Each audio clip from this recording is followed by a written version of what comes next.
Okay बच्चों, तो जैसा कि मैंने आप लोगों को बोला था कि मैं आपको कुछ कंडीशंस, कुछ कंसेप्ट धीरे धीरे करके बताते रहूंगा, ठीक है। और टुकड़ों में वीडियोस आते रहेंगे। तो प्लीज यहां से शुरू करते हैं। आज का एक टॉपिक कवर करते हैं जिसका नाम है गॉसेस थ्योरम, ठीक है। बहुत इंपॉर्टेंट टॉपिक है। बहुत सारे बच्चे इससे ये चीज नहीं जान पाते इस पूरी यूनिट में कि ये गॉस का जो मेन काम था वो क्या था, ठीक है। तो यहां पर हम कुछ कंसेप्ट्स जानने वाले हैं गॉस थ्योरम रिगार्डिंग। तो उसके लिए आप शुरू करें और चीज को देखें। इस चैप्टर में पढ़ने के लिए आपको किन किन चीजों की जानकारी होने की जरूरत है और कौन कौन से कॉन्सेप्ट आपको पता होने चाहिए जिससे कि आप इस बहुत ही इंपॉर्टेंट टॉपिक को डील कर सकें। जैसा कि मेरा कहना होता है कि बिना गॉस थ्योरम के कभी भी फिजिक्स का पेपर, क्लास 12 फिजिक्स का पेपर बन ही नहीं सकता, है ना। तो आपको गॉस थ्योरम आनी ही चाहिए। तो गॉस थ्योरम पढ़ने के लिए आपको टोटल अभी स्टार्टिंग में इंट्रो के लिए 3 शब्द का पता होना जरूरी है। तो हम टॉपिक का नाम डाल देते हैं। टॉपिक का नाम है गॉसेस थ्योरम। तो जो गॉस की जो थ्योरम है उस थ्योरम में किन किन शब्दों का इस्तेमाल होगा हम जरा उन पर डील कर लेते हैं। पहला शब्द है आपका एरिया। एरिया कह लो या सरफेस कह लो, एक ही बात है। दूसरा शब्द है एरिया वेक्टर। जब आप एरिया वेक्टर समझ जाएंगे तो आप तीसरे शब्द को बहुत आसानी से ध्यान कर लेंगे या समझ लेंगे जिसका नाम है इलेक्ट्रिक फ्लक्स, ठीक है। तो हम पहले इन 3 शब्दों को जानते हैं, उसके बाद आगे बढ़ेंगे। An area or a surface is a 2-dimension figure। ये एक 2-dimension फिगर होती है। ये रेगुलर या इरेगुलर कैसी भी हो सकती है, ठीक है।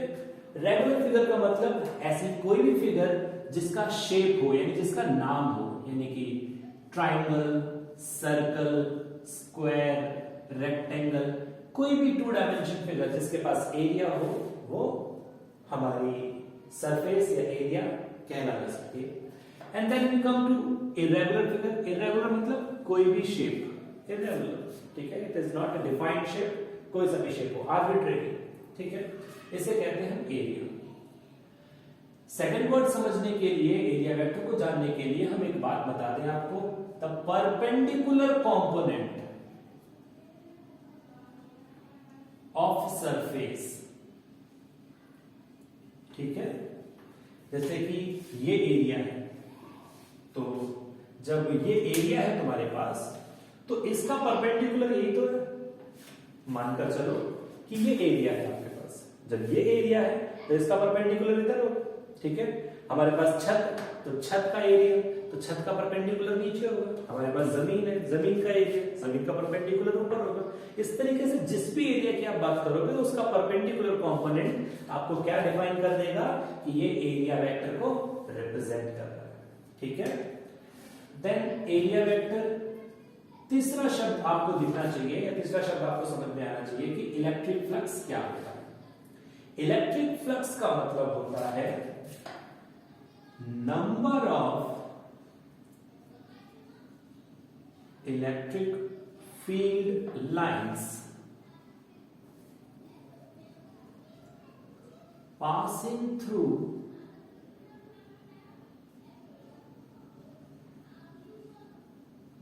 any surface perpendicular। मानकर चलो कि एक रिंग है मेरे पास, एक प्लेट है मेरे पास, ठीक है, सर्कुलर शेप की। और उस प्लेट को, जो कि ये है प्लेट, इस प्लेट को मैंने डायग्राम में बनाया तो ये ऐसे रखूंगा मैं, तो प्लेट का डायग्राम कुछ इस ढंग से दिखाई दे रहा है। अब इस प्लेट का जो सरफेस है वो ये रहा, तो इसका एरिया वेक्टर इधर की तरफ दिखाई देगा। इसको मैं एरिया वेक्टर लिख दूं। और मैंने क्या किया, मैंने इलेक्ट्रिक फील्ड लगाई है, ये है मेरी इलेक्ट्रिक फील्ड। तो मेरी इलेक्ट्रिक फील्ड ने एरिया वेक्टर के साथ कोई एक एंगल बना लिया। तो बेसिकली आपको उन कंपोनेंट से मतलब है जो कि परपेंडिकुलर है किसके, एरिया के। तो क्या ये इलेक्ट्रिक फील्ड इस एरिया की डायरेक्शन में कोई भी कंपोनेंट कंट्रीब्यूट करती है? तो पता चला यस, इसका E cos थीटा कंपोनेंट इस एरिया वेक्टर के अलोंग काम करेगा। तो फिर मेरी फ्लक्स की नोटेशन हो जाएगी E cos थीटा इनटू में A। तो जो A cos थीटा मेरी नोटेशन आ गई, अब क्योंकि electric field is also a vector quantity, area is also a vector quantity, तो फिर इन वेक्टर का जो कंपोनेंट cos में रिप्रेजेंट हो रहा है तो बताएगा कि it is a dot product. और अगर किसी भी चीज का डॉट प्रोडक्ट होता है तो वो जो चीज होती है itself becomes a scalar quantity. तो जो इलेक्ट्रिक फ्लक्स है जिसकी आप बात कर रहे हैं, इलेक्ट्रिक फ्लक्स, ये कैसी क्वांटिटी हो जाती है? स्केलर क्वांटिटी हो जाती है। अब स्केलर क्वांटिटी है तो इसके पास सिर्फ और सिर्फ क्या है? मैग्नीट्यूड। इसके पास डायरेक्शन नहीं है। तो डायरेक्शन नहीं है तो फिर हम इसको किस में काउंट करेंगे? इसकी एसआई यूनिट क्या है? तो जरा इसकी एसआई यूनिट को जान लेते हैं। देखिए भाई, इलेक्ट्रिक फील्ड की यूनिट होती है न्यूटन पर कूलम, एरिया की यूनिट होती है मीटर स्क्वायर, तो इसकी एसआई यूनिट हो गई न्यूटन मीटर स्क्वायर पर कूलम। ये इसकी एसआई यूनिट हो गई। और इस तरीके से आपने गॉस थ्योरम में तीन शब्द को, एरिया को, एरिया वेक्टर को और इलेक्ट्रिक फ्लक्स को डिफाइन किया। ठीक है, आई होप कि आपको इलेक्ट्रिक फ्लक्स का पूरा टॉपिक, पूरा कॉन्सेप्ट क्लियर हो गया होगा। ठीक है, इलेक्ट्रिक फ्लक्स को यहां तक हम समझते हैं। इलेक्ट्रिक फ्लक्स के बाद जो आपको आगे चीज समझ में आनी चाहिए वो है गॉस थ्योरम। ठीक है, तो गॉस थ्योरम क्या होती है जरा उससे मिलते हैं और उसके बारे में समझते हैं। आई होप कि ये टॉपिक आपको समझ में आ गया होगा। पॉज करके लिख लें या फिर आप जैसे भी आपको मर्जी हो वैसे लिख लें आप। ठीक है, मैं इसको मिटा देता हूं।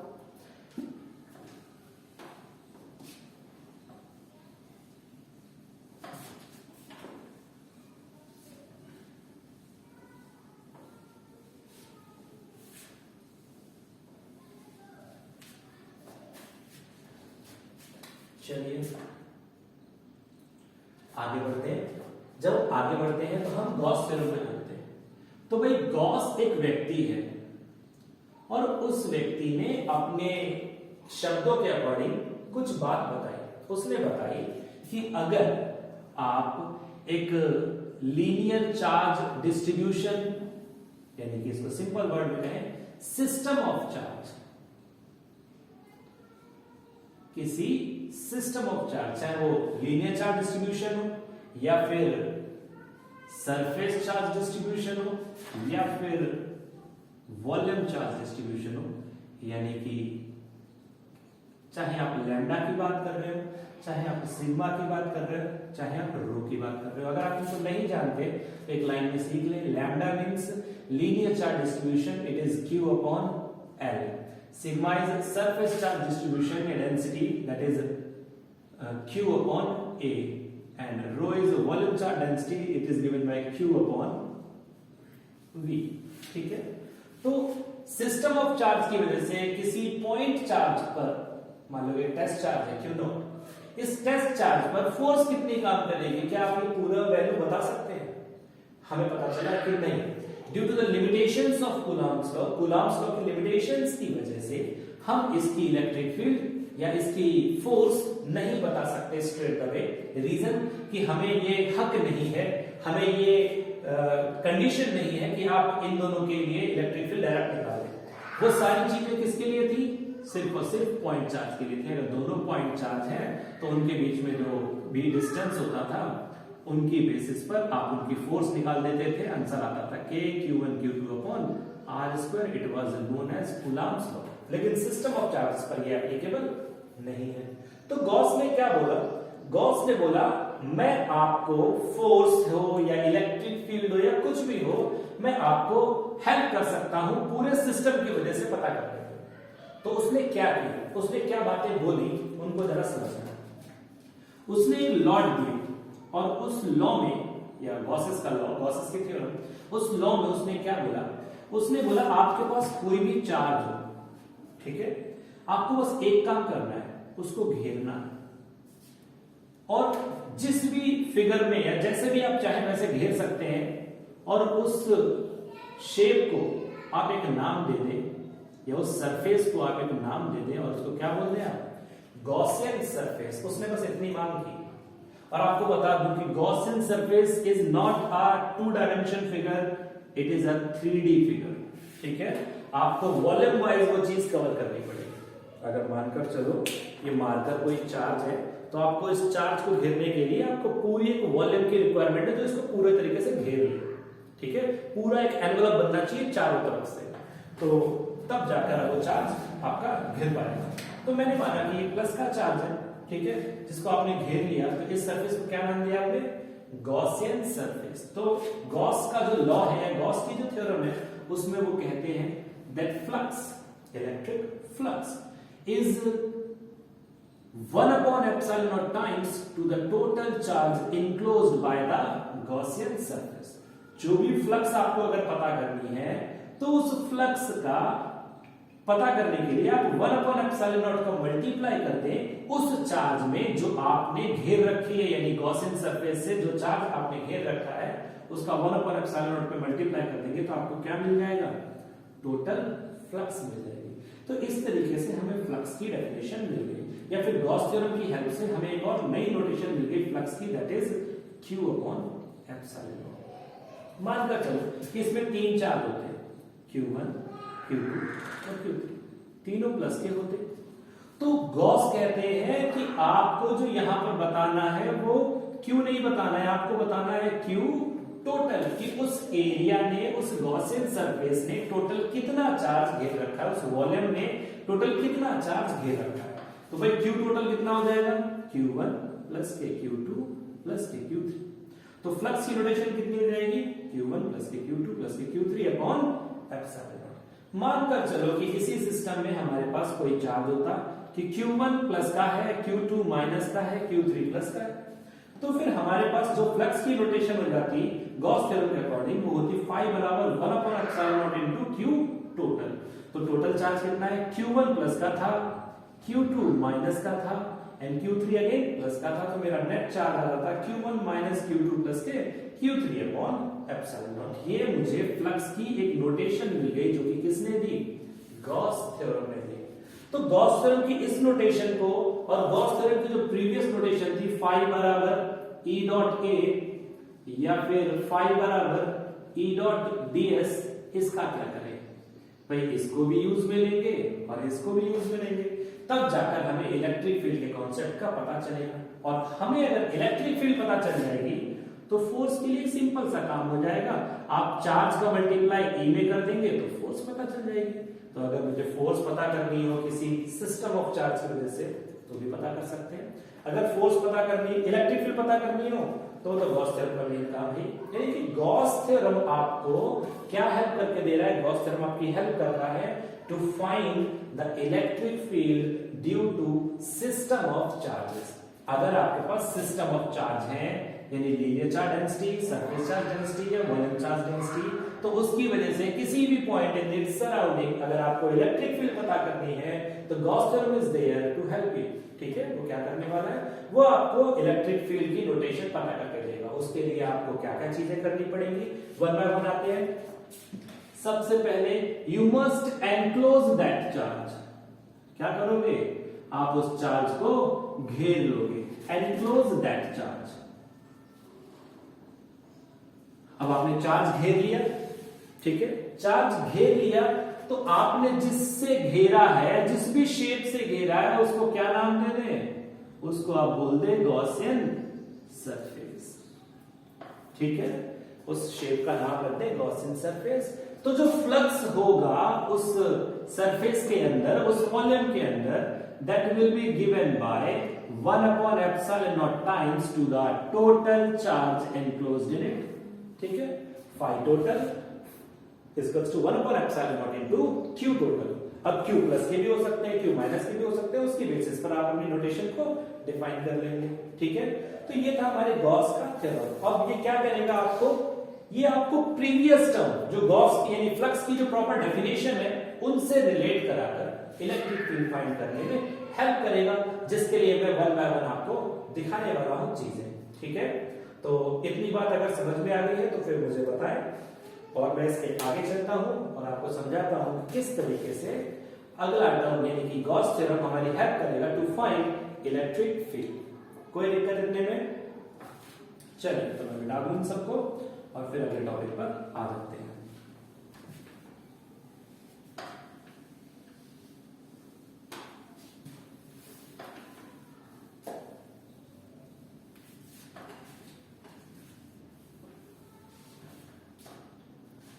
चलिए पहले एक चीज ऐसी पता करते हैं जो हमें पहले से पता है, और क्या वो गॉस थ्योरम उसकी निकाल के देगा मुझे? अगर मुझे वो दे देता है उस वैल्यू को फाइंड करने में, या वो वैल्यू फाइंड करके दे देता है, तो मैं सेटिस्फाई हो जाऊंगा गॉस थ्योरम से, and I will believe in Gauss theorem and will go with Gauss theorem, ठीक है, to find the value of electric field. तो मैंने क्या किया, मैंने आपसे बोला कि we have a point charge, मेरे पास एक पॉइंट चार्ज है जिसका मैग्नीट्यूड Q है और जो कि पॉजिटिव नेचर का है। तो किसी पॉइंट P पर जो कि उस चार्ज से r डिस्टेंस दूर है, क्या मुझे इलेक्ट्रिक फील्ड पता करके दे सकते हो? तो मुझे पता चला कि yes, we previously know it कि किसी भी पॉइंट चार्ज की वजह से जो इलेक्ट्रिक फील्ड होती है उसका आंसर आता है k q by r square. अगर इलेक्ट्रिक फील्ड किसी पॉइंट चार्ज की वजह से एट सम डिस्टेंस r ये आता है, तो क्या गॉस थ्योरम मुझे ये इलेक्ट्रिक फील्ड दे सकता है इस पॉइंट पर? अगर गॉस थ्योरम अगर ऐसा काम कर देता है, मुझे ये आंसर दे देता है, तो मैं गॉस थ्योरम को बिल्कुल सच मान लूंगा और मैं अपने काम में आगे यूज में ले लूंगा। चलिए तो मैंने क्या किया, मैंने यहां पर छोटा सा गॉसियन सरफेस माना जिसको मैंने ds वेक्टर बोल दिया। इस P पॉइंट पर मैंने एक छोटा सा गॉसियन सरफेस माना ds वेक्टर। अब क्योंकि मुझे इस पॉइंट पर पता करनी थी, so I must enclose that charge into a surface. तो मुझे पता है क्योंकि ये पॉइंट चार्ज है और ये जो r डिस्टेंस है ये इससे हर तरफ होगा, तो it will provide a shape of A sphere. ये मुझे कैसा शेप देने वाला है? स्फीयर का शेप देने वाला है। तो स्फीयर के शेप को मैंने इसको घेर लिया, इस चार्ज को मैंने घेर लिया। Then I found that charge to be at the center of the sphere and at a distance r, उसकी circumference है यानी कि रेडियस उसकी r हो गई। तो मुझे इस पूरे का फ्लक्स अगर पता करना है तो मैं क्या करूंगा? तो मैं एक छोटी सी बात करूंगा कि मान लो इस छोटे से रीजन का फ्लक्स था phi, small phi, and that will be given by E dot ds, और इस पूरे स्फीयर का फ्लक्स है that will be capital phi, ठीक है, and which will be given by Gauss theorem that is 1 upon epsilon naught into कितना charge आपने घेरा। ये गॉस ने क्या बताया? गॉस ने बताया टोटल फ्लक्स, और आपने क्या निकाला? आपने सिर्फ इस ds रीजन का फ्लक्स निकाला है। अगर आपको टोटल फ्लक्स निकालना है, फाई टोटल यानी बड़ा फ्लक्स, तो फिर आपको इस टर्म को इंटीग्रेट करना पड़ेगा। तो इंटीग्रेट कर रहे हैं आप इसको, तो क्या इंटीग्रेट करने पे क्या मिल जाएगा? फाई टोटल मिल जाएगा। तो जरा इसको डी फाई मान लेते हैं। तो phi total will equal to E into ds, मतलब ये छोटा सा सरफेस एरिया है और ये किसका एरिया है? स्फीयर का एरिया है, स्फीयर का हिस्सा। तो स्फीयर का सरफेस एरिया कितना हो जाता है? 4 पाई r स्क्वायर। तो फाई टोटल दो नोटेशन है और ये दोनों फ्लक्स किसके हैं? इसी के तो है। तो फिर मैं इन दोनों को इक्वल कर सकता हूं। तो मैंने इक्वेशन नंबर 1 इक्वेशन नंबर 2 को आपस में इक्वल किया, तो पता चला E into 4 pi r square should equal to Q upon epsilon naught. अब क्योंकि मुझे इलेक्ट्रिक फील्ड की नोटेशन चाहिए तो मैंने इस पूरे टर्म को इधर भेज दिया। तो electric field is found to be 1 upon 4 pi, इधर जाएगा डिनोमिनेटर में, एप्सिलॉन नॉट के पास भेज दिया, इनटू में Q अपॉन r स्क्वायर को उसके नीचे रख दिया। 1 अपॉन 4 पाई एप्सिलॉन नॉट कौन होता है? K, and this is Q and this is r square and this is what we need to find। हमें जो निकालना था वो मिल गया हमें, and this notation which we previously know वो मुझे गॉस थ्योरम की हेल्प से मिल गई। Now I am believing in Gauss theorem, मैं टोटली बिलीव कर रहा हूं गॉस थ्योरम, ठीक है। So what I will do, I will continue with या I will go with Gauss theorem, ठीक है। तो मैं क्या क्या चीज करने वाला हूं? मैं किसी lambda that is linear charge density की वजह से, या किसी sigma that is surface charge density की वजह से, या फिर किसी रो की वजह से जो इलेक्ट्रिक फील्ड होगी उनका पता लगा दूंगा, और ये बात आपको इन टर्म्स ऑफ डेरिवेशंस दे दूंगा। ठीक है, आज का वीडियो